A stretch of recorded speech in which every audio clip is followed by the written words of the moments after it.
उग्रं वीरं महाविष्णुं ज्वलन्तं सर्वतोमुखं नृसिंहं भीषणं भद्रं मृत्युमृत्युन्नमाम्यहम्। नमस्कार, आजच्या नरसिंह जयंतीबद्दल हा छोटासा व्हिडिओ। नरसिंह जयंती वैशाख महिन्याच्या शुद्ध चतुर्दशीला साजरी करतात। का? कारण या दिवशी भगवान विष्णू त्यांच्या चौथ्या अवतारात म्हणजेच नरसिंहाच्या अवतारात प्रकट झाले होते। या अवतारात भगवान विष्णूंचे शरीर माणसाचे होते आणि मस्तक म्हणजेच डोके सिंहाचे होते। भक्त प्रल्हादाला हिरण्यकश्यपूपासून वाचवण्यासाठी भगवान विष्णूंनी हा अवतार घेतला होता।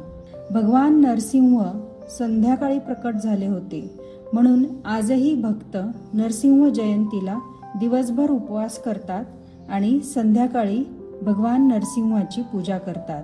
इथे सुरुवातीला आपण जो श्लोक म्हटला त्यात भगवान नरसिंहाला नमस्कार केला आहे।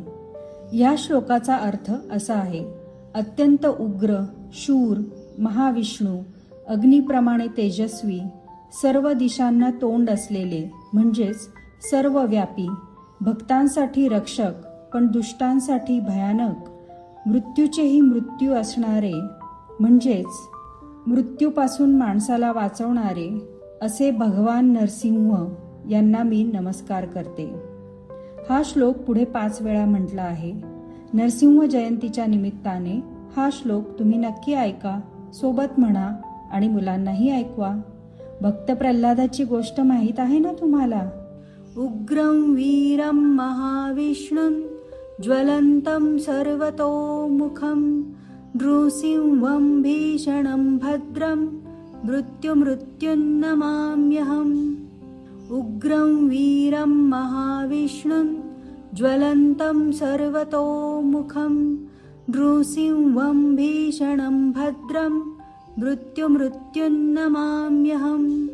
उग्रं वीरं महाविष्णुं ज्वलन्तं सर्वतोमुखं नृसिंहं भीषणं भद्रं मृत्युमृत्युन्नमाम्यहम्।